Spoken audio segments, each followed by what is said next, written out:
Hi అండి, ఈరోజు పింట్రెస్ట్లో నుండి ఈ పట్టు పావడాన్ని మనం క్రియేట్ చేద్దాం. ఎలా ఉందో ఫైనల్ లుక్ వీడియో పూర్తిగా చూసి చెప్పండి. ఇది వచ్చి వెల్వెట్ క్లాత్ అండి, అండ్ ఇది వచ్చి లేస్ తీసుకున్నాను. వేరే డ్రెస్కి వేస్తే మిగిలిపోయిన లేసు పాపకు సరిపోతుంది కదా అన్నట్టు తీసుకున్నాను. ఇది లైనింగ్ క్లాత్ 1 మీటర్ అయితే 80 సెంటీమీటర్స్ అయితే సరిపోతుంది. నా దగ్గర 50 సెంటీమీటర్ ఒకటి, ఇంకోటి 30 సెంటీమీటర్ ఉంది. సరే, ఇది బ్లౌజ్కి యూస్ చేసి హ్యాండ్స్కి వేరేది యూస్ చేద్దాం అన్నట్టుగా.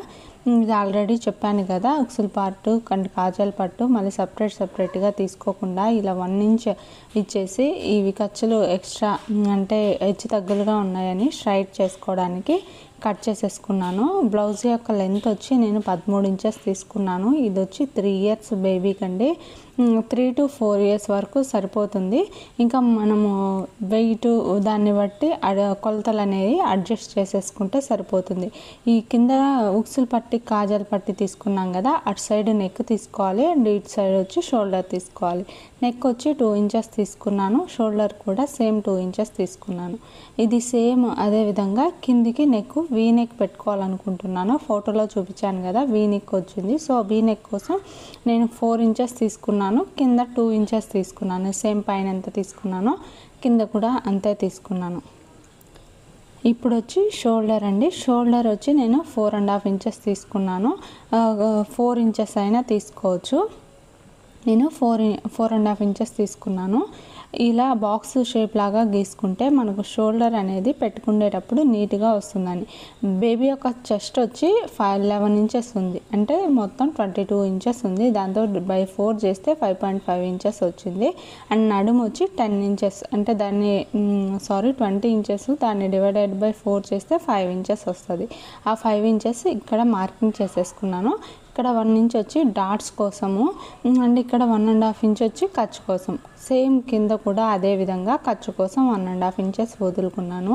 నా వీడియో కానీ మీకు ఫస్ట్ టైం కానీ వస్తున్నట్లయితే కంపల్సరీ వీడియో కానీ నచ్చినట్లయితే కామెంట్ చేయండి అండ్ లైక్ చేయండి. అండ్ ఫస్ట్ టైం నా ఛానల్ చూస్తున్నట్లయితే సబ్స్క్రైబ్ చేయండి. ఇలా కర్వ్ లాగా ఆర్మ్ హోల్ తీసుకున్నాం కదా, తర్వాత ఇక్కడ నెక్ వీ నెక్ అని చెప్పాను కదా, వీ నెక్ తీసుకున్నాను. అండ్ బ్యాక్ సైడ్ వచ్చి 3 ఇంచెస్ పెట్టి ఇలా బాక్స్ లాగా షేప్ చేసి రౌండ్ చేసేసుకున్నాను.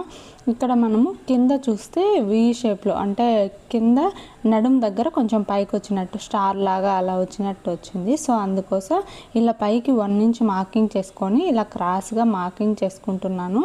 ఇది ఓన్లీ ఫ్రంట్ పార్ట్ వరకే ఉంది అండ్ బ్యాక్ పార్ట్కి నార్మల్గా ఉంది. సో అందుకని ఫస్ట్ బ్యాక్ పార్ట్ కట్ చేసేసుకొని నెక్ కూడా వి షేప్, అంటే పైన కొంచెం వెడల్పుగా వచ్చి కిందికి వచ్చేలోపు తగ్గిపోతుంది. సో అందుకని దేని పార్ట్ దానికి సపరేట్గా కట్ చేసేసుకోవాలి. ఓన్లీ షోల్డర్ పార్ట్ ఒకటే same front side and back side cut చేసేసుకొని మిగతాది దేనికి అది. ఇది బ్యాక్ సైడ్ ఇలా 3 ఇంచెస్ అని చెప్పాను కదా, దాన్ని రౌండ్ తీసేసుకొని ఇలా మార్కింగ్ చేసుకున్నాను. ఉక్సులు పట్టే దగ్గర కొంచెం ఇలా పైకి అనుకోండి, మనకు మడిచేటప్పుడు ఈజీగా ఉంటుంది. ఇది ఫ్రంట్ యొక్క వీ నెక్. దీన్ని ఇక్కడ కింద క్రాస్గా తీసుకోవాలనుకుని చెప్పాను కదా, 1 ఇంచ్ పైకి వచ్చేలాగా ఒక స్టార్ లాగా అనుకోండి. ఇక్కడ మనము ఇందాక మెజర్ చేసాం కదా 5.5 ఇంచెస్ అండ్ 5 ఇంచెస్ సేమ్ అదే మార్కింగ్ చేసుకోవాలి. అండ్ ఇది వచ్చి వెల్వెట్ క్లాత్ అండి. వెల్వెట్ క్లాత్ కూడా ఇందాక లైనింగ్ కట్ చేసేయం కదా, సేమ్ అదే విధంగా దానికి ఒక 1 ఇంచ్ ఎక్స్ట్రా ఉండేలాగా చూసుకోండి. ఉక్సులు పట్టి కాజాలు పట్టి ఎప్పుడైనా ఎదురెదురుగా ఉండేలాగా చూసుకోండి, లేకపోతే అంటే ఎక్స్ట్రా కట్ చేస్తాం కాబట్టి ఏం ప్రాబ్లం లేదు. కాకపోతే కరెక్ట్గా కట్ చేసేటప్పుడు అయితే ప్రాబ్లం వస్తుంది, 2 ఒకటే సైడ్కి వస్తాయి. అలా కాకుండా ఎదురెదురుగా ఉండేలాగా చేసుకోండి. ఇందాక చెప్పాను కదా, ఇది 1/2 మీటరే. ఇది వచ్చి ఒక 30 సెంటీమీటర్స్ ఉంటాయి. ఇది బ్లౌజ్లో మిగిలిందే, దాన్ని ఎందుకు వేస్ట్ చేయాలని ఇలా పెట్టాను. హ్యాండ్స్ యొక్క లెంత్ వచ్చి 7 ఇంచెస్ తీసుకొని ఉన్నాను. అందుకని పఫ్ కోసం ఒక 2 ఇంచెస్ తీసుకొని, అండ్ ఎక్స్ట్రా వచ్చేసి ఇక్కడ ఆర్మ్ హోల్ రౌండ్ కోసం 5 ఇంచెస్ తీసుకొని దాన్ని ఇలా మార్కింగ్ చేసుకున్నాను. అండ్ ఇక్కడ వెల్వెట్ క్లాత్ బ్లౌజ్ని సేమ్ అదే విధంగా కట్ చేసేసుకుంటున్నాను. Hand cutting and front cutting అయిపోయింది. ఇప్పుడు స్టిచ్చింగ్ చూద్దాం. ఇది వచ్చి ఫ్రంట్ యొక్క వీ షేప్. ఫస్ట్ నెక్ని కట్ చేసేసుకొని ఎక్స్ట్రా పీస్ని తీసేసుకోవాలి. తర్వాత అక్కడక్కడ డాట్స్ పెట్టుకోవడం వల్ల ఏమవుతుందంటే నెక్ అనేది ఫ్రీగా మూవ్ అవుతుంది. అందుకని అక్కడక్కడ డాట్స్ పెట్టుకున్నాను. ఇందాక చూపించాను కదా లేసు, అది ఎక్కువ లావుగా ఉందని నెక్కు వేయకుండా వేరే లేస్ వేసాను. ఈ చుట్టూరు కూడా ఎక్స్ట్రా ఉన్నదంతా కుట్టేసేసుకొని ఎగ్జాక్ట్గా మిగతాదంతా కట్ చేసేసుకోవాలి. దాన్ని పక్కన పెట్టుకున్నాం. ఇప్పుడు బ్యాక్స్ ఉక్సుల పార్ట్ కాజల్ పార్ట్ ఫస్ట్ నెక్ కుట్టేసుకొని ఎక్స్ట్రా పీసెస్ని కట్ చేసేసుకోవాలి. అండ్ అక్కడక్కడ డాట్స్ పెట్టుకోవాలి, దానివల్ల నెక్ అనేది ఫ్రీగా మూవ్ అవుతుంది. ఇప్పుడు ఫస్ట్ ఇలా కుట్టేసిన తర్వాత దానిపైన ఒక కుట్టేసేసుకొని చుట్టూరు అవుట్లైన్ కుట్టేసేసుకొని ఎక్స్ట్రా ఉన్నది కట్ చేసేసుకోండి. ఉక్సుల పట్టి కాజాల పట్టికి 1 ఇంచ్ పెట్టుకున్నాం కదా, సో దాన్ని ఈ వీడియోలో చూపించిన విధంగా ఇలా మార్కింగ్ చేసుకొని ఈ విధంగా మడుచుకోండి. ఉక్సుల పట్టి సపరేట్గా, కాజాల పట్టి సపరేట్గా. ఇది బ్లౌజ్ కాబట్టి దేనికా సపరేట్గా ఉంటుంది. ఇందాక డాట్స్ కోసం మనం 1 ఇంచ్ పెట్టుకున్నాం కదా, దానికోసం ఇది 5 ఇంచెస్ పైనుంచి 5 ఇంచెస్ అండ్ లెంత్ వచ్చి 4 ఇంచెస్ ఉండేలాగా డాట్స్ వేసుకున్నాను.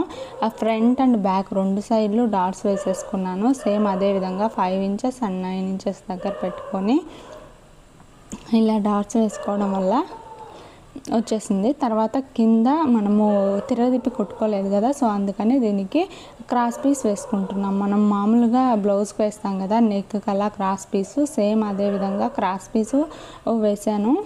ఇక్కడ స్టార్ లాగా వచ్చింది కదా, అక్కడ క్రాస్ ఉన్న దగ్గర ఒక ఫ్రిల్ పెట్టేసుకోండి. అప్పుడు ఆ క్రాస్ అనేది మనకు ఈజీగా తిరుగుతుందండి. సో ఇందాక చెప్పాను కదా బ్లౌజ్ లాగానే ఇలా ఫోల్డ్ చేసేసాను. అక్కడ తిరగకపోతే కొద్దిగా కట్ చేసేసుకోండి. తర్వాత దాని మీద లేస్ అటాచ్ చేయాలి. ఫస్ట్ బ్యాక్ పార్ట్ అనేది షోల్డర్ జాయిన్ చేసేసుకుందాం, ఫ్రంట్ పార్ట్కి అండ్ బ్యాక్ పార్ట్కి.